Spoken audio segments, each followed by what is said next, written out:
बंधुओं, आजकल मैं रेवोल्यूशनरी मैरिज के चक्कर में बहुत इधर उधर घूमता रहता हूं। जैसा कि आप सभी जानते हैं कि हम सब गृह मार्गी लोग मिलकर के जो आनंद मार्ग का जो विप्लवी विवाह है उसको प्रमोट करने के लिए, उसको आगे बढ़ाने के लिए पूरा गुरुदेव श्री श्री आनंद मूर्ति जी के चरणों में पूरा समर्पण के साथ काम कर रहे हैं। और इस दरमियान हम लोग कोशिश कर रहे हैं कि जो अलग अलग क्षेत्रों के जो आनंद मार्ग के अनुयायी हैं, मार्गी बंधु हैं, उनसे संपर्क करें और उनके बीच जो है वैवाहिक संबंध स्थापित करें, ताकि उनके मन में जो एक सेंटिमेंट है, एक संकीर्णता है, भावना है,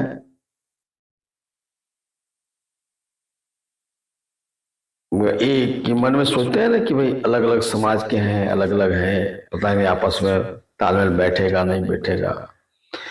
साधना पूजा करते हैं एक ही इष्ट आदर्श का, सब कुछ एक ही करते हैं, फिर भी मन में संशय है कि पता नहीं वैवाहिक संबंध अगर स्थापित कर लेंगे तो आपस में पटेगा नहीं पटेगा, क्या होगा। तो ये जो भीतर में जो लोगों के मन में शक है, संदेह है, अब बीच में ऐसा कुछ हुआ कि इसको हवा भी ज्यादा दिया गया। लैंग्वेज सेंटिमेंट, तो सांस्कृतिक सेंटिमेंट, कल्चरल सेंटिमेंट वगैरह वगैरह, जियो सेंटिमेंट, बहुत सारे सेंटिमेंट हैं। तो हम लोगों ने दूर करने का प्रयास कर रहा है। और ये जो वैवाहिक संबंध है ना, ये बहुत ही स्ट्रॉन्ग मजबूत बंधन है। एक बार अगर वैवाहिक संबंध स्थापित हो जाता है तो मन में जो भी है सब खत्म हो जाते हैं। पास्ट में भी, भूतकाल में भी देखा गया है कि जब दो समुदायों के बीच निरंतर शत्रुता कायम रहता था तो उसको दूर करने के लिए जो समाज के लीडरान क्या बोलते हैं, नेता, लीडर लोग वैवाहिक संबंध स्थापित कर लेते थे, फलस्वरूप झगड़ा खत्म हो जाता था। भगवान सदाशिव ने भी ऐसा किया। उस समय 3 समुदाय थे, मंगोल थे, आज थे और अनाज थे। तीनों में एकदम शत्रुता था, जानी दुश्मन। तो तीनों के एक करने के लिए चूंकि भगवान शिव उस समय का लीडर थे, तो तीनों से उन्होंने विवाह कर लिया और सबको कहा कि सब गोत्र को त्याग करके शिव गोत्र में प्रवेश करो। तो ये वर्तमान युग में भी जो पूरी दुनिया तरह तरह की जो सेंटिमेंट के चलते आपस में लड़ रहे हैं, कट रहे हैं, मर रहे हैं। अब भारत में तो बहुत ज्यादा ही जातिवाद है। इसको तोड़ने के लिए श्री श्री आनंद मूर्ति जी ने विप्लवी विवाह, क्रांतिकारी विवाह का कंसेप्ट दिया। तो विप्लव का प्रतिशब्द इंग्लिश में नहीं है, इसलिए विप्लव का मतलब ये जो है सो एक्चुअली है। तो अब जब हम लोग क्षेत्र में घूमते हैं तो लोग कहते हैं कि भाई हमारा संस्कृति अलग है, उसका संस्कृति अलग है, तो विवाह अगर कर भी लेते हैं तो चल नहीं पाएगा। बंधु, इस संदर्भ में मेरा कहना यह है,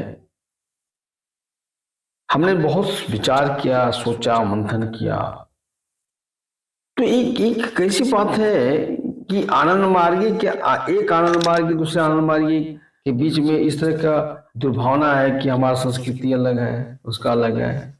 भाई देखो, आनंद मार्ग का संस्कृति अपने आप में एक है। आनंद मार्ग जो है एक संस्कृति है। वो कैसे? देखो, संस्कृति का मतलब क्या होता है? रहन सहन, खान पान, वेशभाषा, यही ना संस्कृति का मुख्य अंग है। तो भाई एक आनंद मार्गी का रहन सहन कैसा है? एक आनंद मार्गी 16 विधि का पालन करता है, यम नियम का पालन करता है, आचरण विधि का पालन करता है।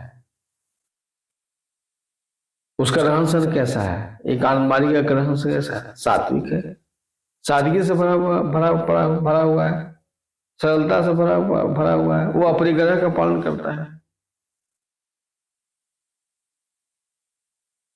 मिनिमम रिक्वायरमेंट जितना में फुलफिल हो सके उससे बेसी वो धन संग्रह करने की उसमें प्रवृत्ति नहीं होती है।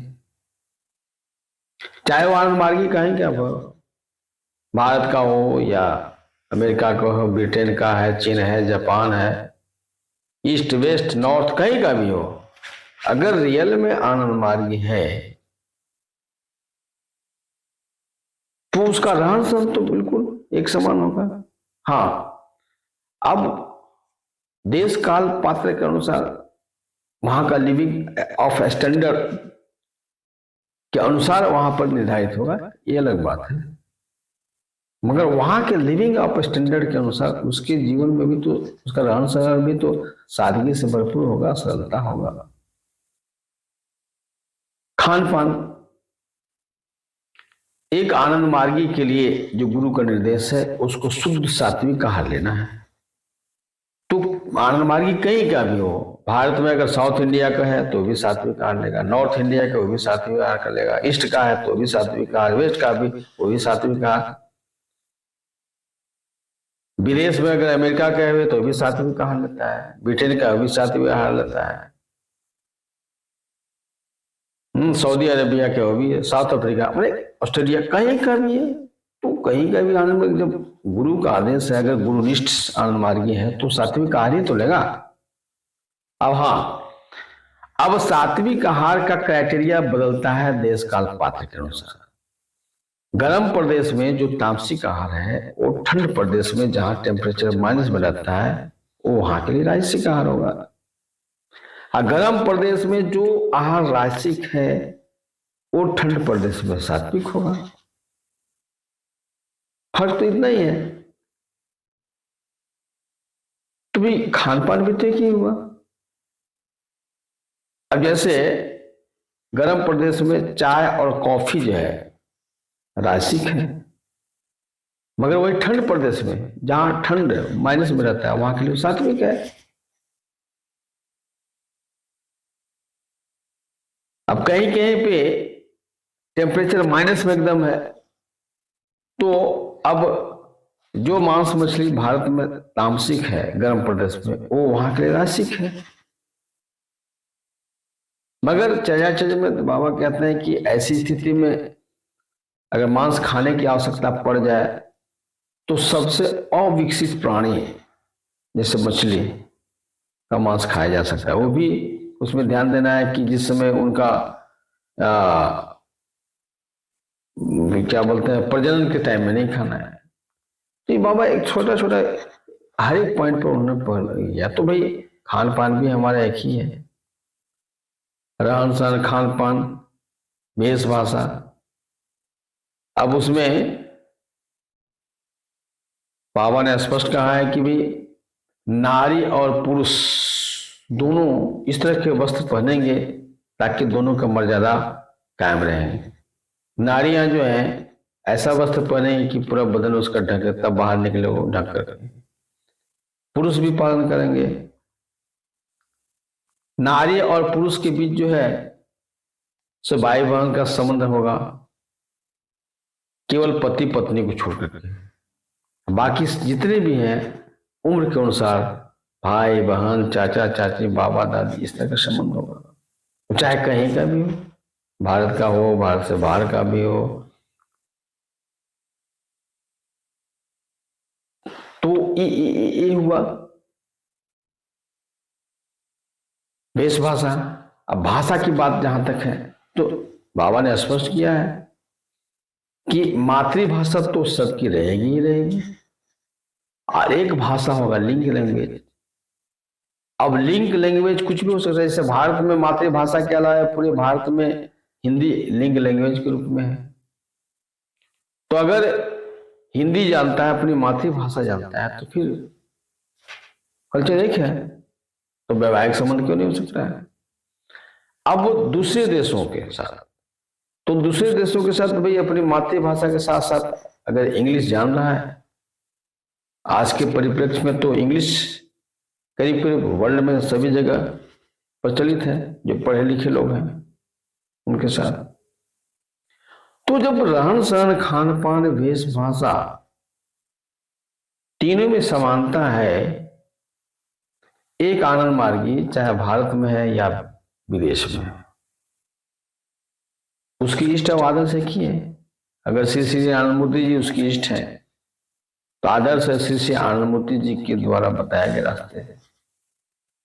तो इष्ट आदर्श भी एक है, तो फिर संस्कृति अलग कहां से होगा। इष्ट आदर्श भी एक है तो संस्कृति कहां से। अब एक आनंद मार्गी कहीं भी रहता है भारत में, चाहे 7 समुद्र पार है, तो वो भी बाबा नाम केवलम कीर्तन करता है, वो भी शिक्षण तक का साधना करता है, 2 टाइम साधना करता है। जहां भी 5 बजता है ठीक 5 बजे पंजन करता है, धर्मचक्र करता है, सेमिनार में भाग लेता है, कोई न कोई ड्यूटी लेकर के वो मिशन का काम करता है। तो ये तमाम पहलुओं पर अगर गहराई से विचार किया जाए तो आनंद मार्गी का संस्कृति एक है सभी का। तो ये जो अलग अलग संस्कृति का बीज जो डाल दिया गया है, जिसके चलते आनंद मार्गियों के बीच में जो खटास पैदा हो गया है, एक अलगाव पैदा हो रहा है, इसको समझना पड़ेगा। और इसी को दूर करने के लिए आर्यन मैरिज एंड थॉट्स जो है ना काम कर रहा है। आनंद मार्ग का सोसाइटी बिल्डिंग जो है वो सिस्टमैटिक ढंग से काम नहीं कर रहा था, शिथिल पड़ गया था। उसी में नई जान फूंकने के लिए, नई ऊर्जा फूंकने के लिए आर्यन मैरिज एंड थॉट्स की स्थापना किया गया है और सभी लोग कर रहे हैं। लेकिन ये चूंकि गृही जो है ना उनसे संबंधित विवाह शादी है, तो गृहियों को भाई अपना काम करने के लिए, अपना के लिए काम के लिए खुद ही जो आगे आना पड़ेगा। सबको मिलकर के हमें सहयोग करें, फिर देखिए आपका घर तक सेवा पहुंच जाएगा। आपको अभी जो है ना लड़के लड़कियां सियाने हो जाते हैं तो लोग तबाह, कहाँ ढूंढे कहाँ नहीं ढूंढे। अकेले तो कहते हैं कि आनंद मार्ग में बड़ा मुश्किल है विवाह करना, तो बड़ी चालाकी से वो आनंद मार्ग से बाहर चले जाता है, बहाना बना करके हमने तो बहुत ढूंढा मिला नहीं, तो मैं क्या करूं, मजबूरी में बाहर कर लिया, अब उसको आनंद मार्गी बना लेंगे। अरे यार, जो आनंद मार्ग में पैदा लिया वो जब आनंद मार्गी नहीं बन पा रहा है, तो बाहर वालों को क्या औकात है कि तुम आनंद मार्गी बना लोगे। ये सब दलील जो है ना सही नहीं है। अब अपवाद में एकाध हो जाता है, संस्कार कुछ इस तरह का होगा तो बन गया, लेकिन मैक्सिमम नहीं होता है। भाई पहले घर को तो सुधारो। तो बंधुओं, मेरा कहना यह है कि ये जो है ना आप मन में भ्रांति खत्म कर दें कि अलग अलग संस्कृति है वाले कैसे रिवर्स मैरिज करेंगे, चलेगा नहीं, इसको भूल जाइए। आनंद मार्गी अगर हो पक्का तो आपकी संस्कृति एक है और अविभाज्य है। अगर वो है ना ढूलमूल बोला आनंद मार्गी हो ना, अध कचरा जिसको बोलते हैं, बिना पेंदे के लोटा, आधा इधर आधा उधर, तब तो भाई आपका ये तो वाजिब है मन में इस तरह की शंका पैदा करना। मगर अपनी कमजोरी के चलते दूसरों को कमजोर मत करो, अपनी कमजोरी को अपने तक सीमित रखो। अपनी कमजोरी को छिपाने के लिए जो दूसरों को कमजोर करने की कोशिश करोगे ना, तो ये बहुत बड़ा अपराध है। गुरु का को भाजन बनना पड़ सकता है। चलो बाबा सद्बुद्धि दे। तो बंधुओं, मैं इसलिए इसको बोल रहा हूं कि ऐसा मेरे को अनुभव हो रहा है। तो चलिए, कैसा लगा वीडियो, सुझाव दें, कमेंट करें। और आर्यमैरिज थॉट्स जो चैनल है ना, उसको थोड़ा सब्सक्राइब करो, आइकन बेल प्रेस कर लो। इस तरह की बहुत सारी बातें आती जाएगी। जो फील्ड में हम काम कर रहे हैं, तो जो अनुभव मिल रहा है उसको तो मैं बोलूंगा। चलिए सभी लोग मिलकर के सहयोग करिए हमारी पूरी टीम को हम और एक और अविभाज्य मानव समाज बनाने का जो सबसे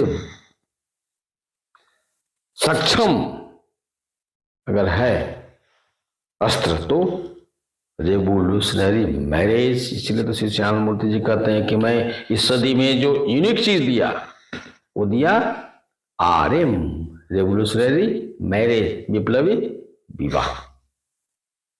नमस्कार।